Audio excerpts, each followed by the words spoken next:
Cuando mi madre llegó del hospital, toda la familia fuimos a vivir a la casa de Nieves Ramos. Éramos en ese entonces 5 hermanos y los dos padres, 7 personas. En un bohío que había detrás de casa de Nieves, allí dormían. Dixon y yo seguíamos durmiendo en casa de Nieves. Los otros vivieron en el bohío. O dormían en el bohío, por el día estaban en la casa. Eh, Empezaron a hacerse los arreglos para mudarnos a otro lugar donde pudiéramos estar, porque aquí estábamos agregados, otra vez agregados con otras personas. Pero sucedió que Drey se enfermó del estómago, porque la leche que estaba tomando no tenía higiene y alguna bacteria, algo le pasó. El caso es que él comenzó con problemas gástricos y comenzó a estar mal y cada día se ponía mal. Llegó un momento que él era casi que un esquelético, tenía 2 años de edad en ese entonces y había que ponerle unos sueros que el médico le mandó, que eran sueros en vena, pero como que las venas que tenía de ahí estaba tan flaquito y estaba tan mal, era muy difícil agarrar la vena. Pedro Peña, que vivía en la casa junto con su padre Ramón Peña y que después hizo una casa aparte, Pedro Peña venía a la casa porque él sabía poner los sueros y le puso el suero de tal manera que la aguja, le decían esto, le dicen mochita, que le quedaba puesta en la vena, pues para trapo se lo ponían ahí y no se la quitaban porque era muy difícil volver a agarrar la vena. Una vez puesta, allí se le quedó y entonces Peña venía 1 o 2 veces al día y le ponía de eso. Pero cada vez estaba mal y ya se creía que iba a morir. Por causa de esta enfermedad tan difícil que Drake tuvo, Tim, el hermano de papá, vino y estuvo unos días en Río Seco, vino a ver a papá, a su hermano, y también al sobrino que se estaba muriendo, que él no conocía. Eh, Llegó un momento en que ya no había ninguna esperanza, y entonces, un día, mis padres llevaron a Edrey a Pinar del Río a la consulta de un médico. Los médicos tenían consultas particulares. Los médicos, además de trabajar en los hospitales, los que trabajaban en hospitales, otros trabajaban en clínicas, pero otros tenían un lugar donde ellos atendían a sus clientelas. Y allí llevaron mis padres a Edrey para ver a este médico. Cuando el médico vio la condición en que estaba Edrey, le dijo, mira, yo no tengo los recursos aquí necesarios para atender a este niño, llévaselo al doctor tal y se lo remitió a otro doctor. Y le dijo, pero como que él está muy débil, necesita algo, y entonces le puso una inyección de alguna cosa a Edrey. Y cuando se fueron y llegaron donde estaba el otro médico, Edrey llegó prácticamente sano. El otro médico no le encontró ningún tipo de mal y allí pasó algo similar a lo que pasó con mi madre cuando se estaba muriendo.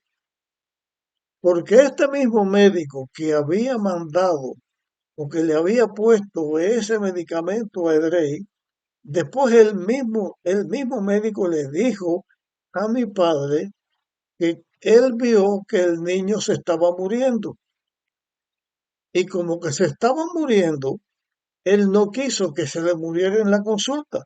y entonces le puso una inyección de algo, yo no sé qué fue lo que le puso, y el rey se sanó, que cuando llegó donde estaba el médico, el otro médico, ya el rey estaba bien.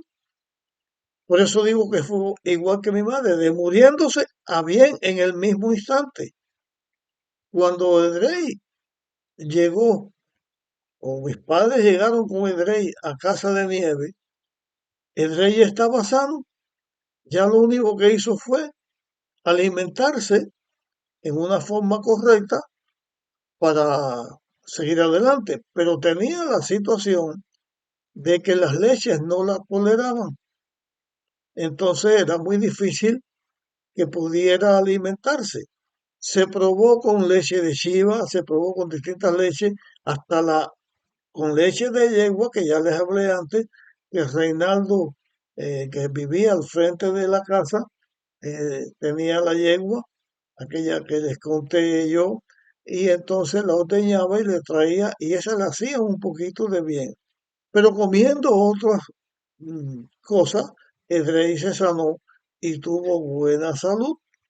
Por causa de esa enfermedad y de la situación que pasó, a Edrey le decían el muerto vivo, porque era un muerto que de pronto vivió y así todo el mundo se dio cuenta lo que había pasado. Y también esto hizo que mis padres lo cuidaran a él, sobre todo mi madre, lo cuidaran a él y trataran de alimentarlo en una forma lo mejor que pudiera. De Casa de Nieve, ya toda la familia sana, mi padre contactó con un hombre que se llama Emilio Amador, que tenía una tienda, ya de esto les hablé también, y en Río Seco tenía una casa que una parte era una tienda que atendía a un hijo de él que se llamaba Onelio Amador.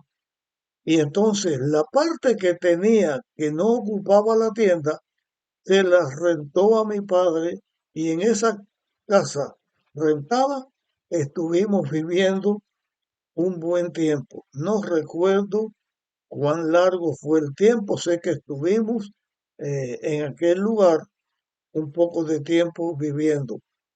Y entonces les cuento algo.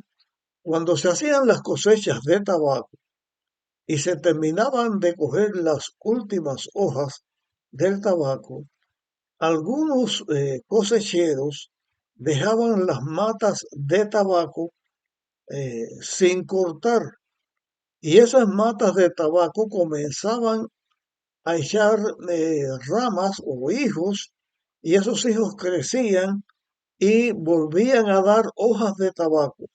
Algunas hojas de tabaco eran bastante grandes, otras más pequeñas. A eso se le decía picadura.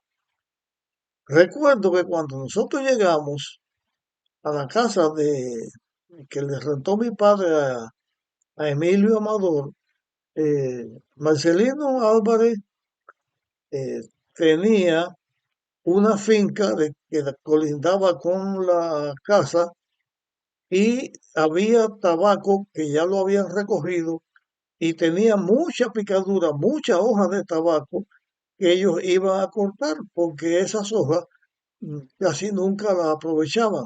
Pero nosotros comenzamos a coger las hojas de esa picadura y las secamos y después se vendió como tabaco porque es el mismo tabaco y se ganó algún dinero con eso. Después de un tiempo de estar viviendo en esta casa fue donde yo conocí a un niño que tenía el brazo partido, que era 2 años mayor que yo, 1 o 2 años mayor que yo, era Baldo, que es el amigo que tengo todavía como un hermano en Pinar del Río. Y allí vino Baldo y allí pues él venía a hacer amistad y aunque era un niño, él fumaba y fumaba escondido de su padre. Pero me dijo a mí que fumaba porque su padre fumaba y todo el mundo fumaba.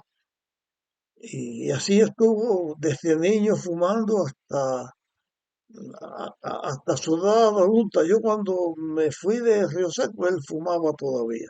Después creo que dejó de fumar.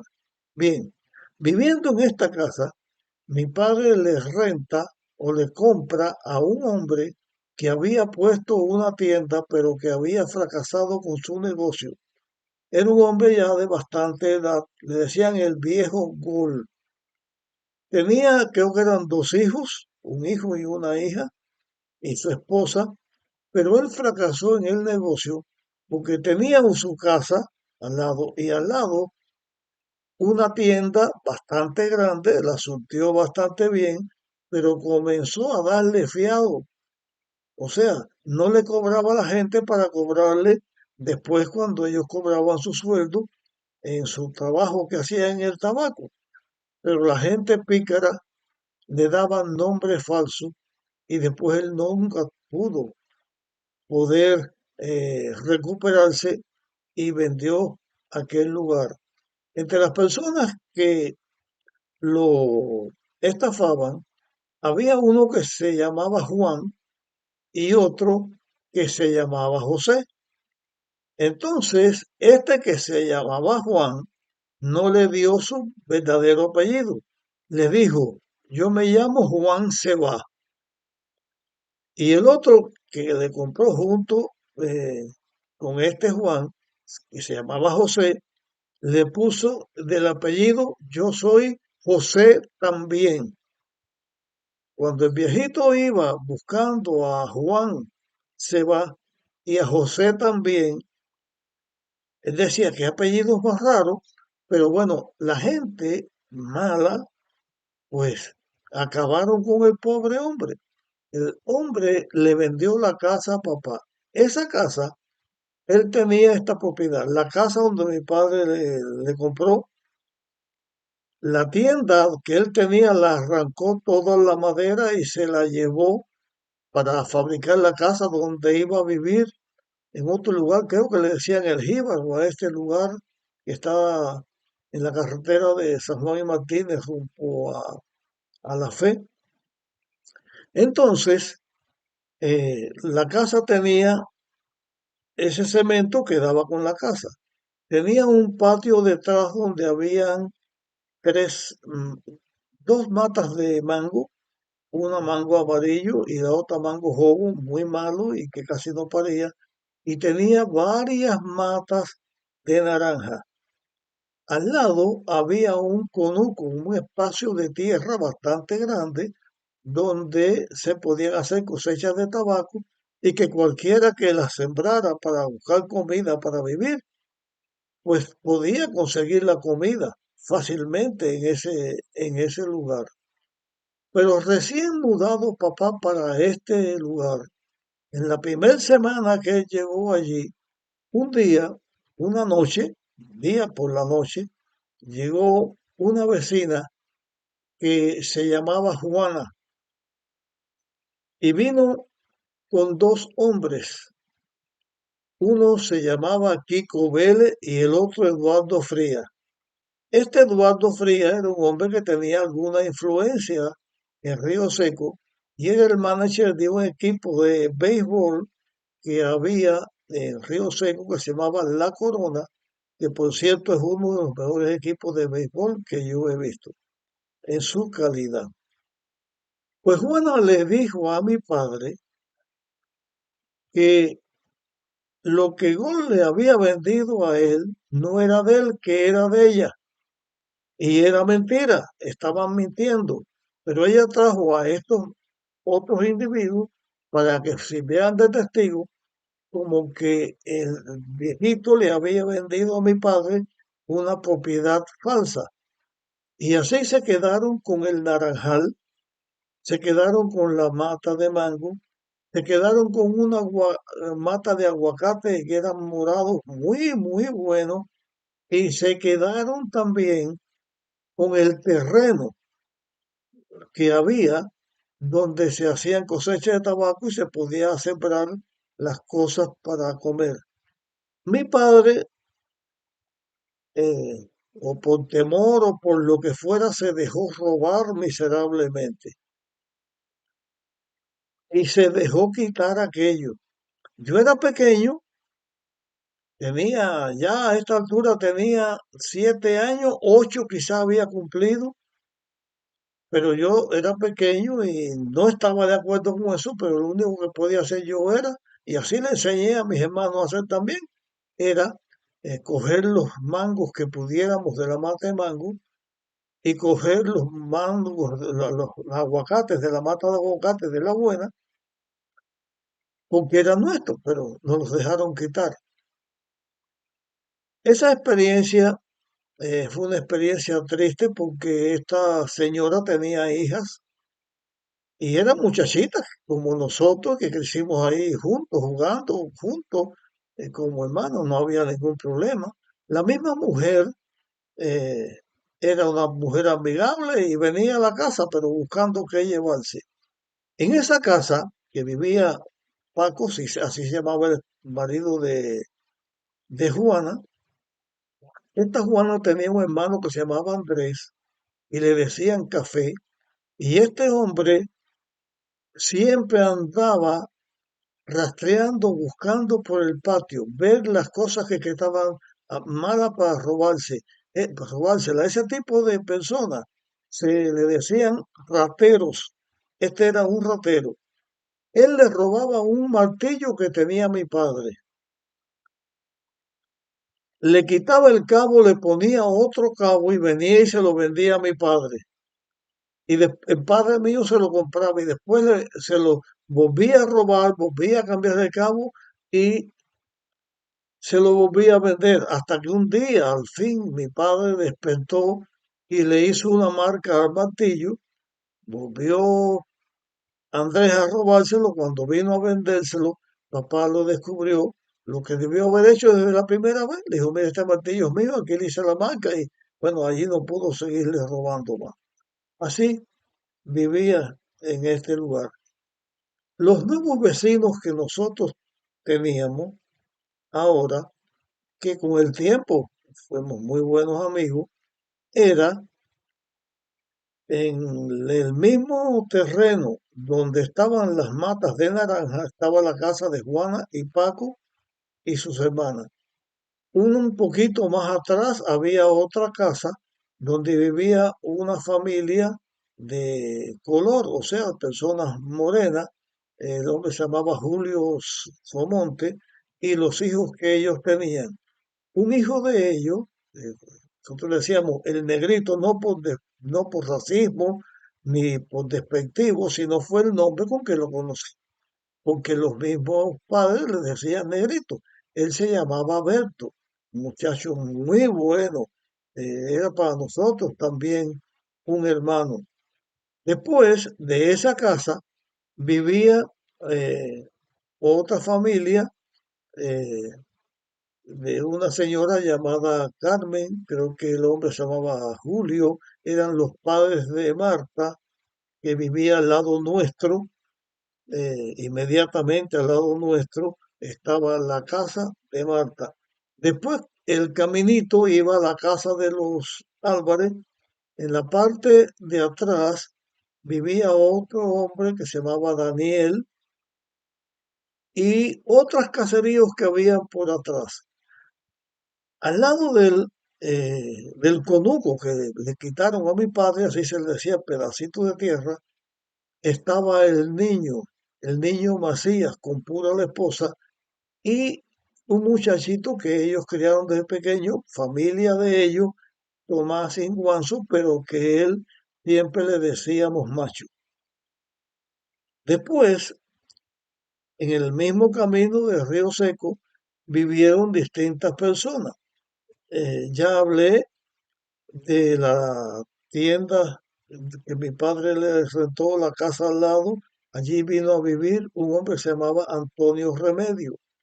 Después de eso, en el camino que iba rumbo a la Nilda, la casa que venía era de Sista Cañete y Saturnino Trujillo, que tenía varios hijos, Herminio, Tinguillo, Tata, creo que había uno que se llamaba Onelio o algo por el estilo, una niña que se llamaba La Niña, le decían.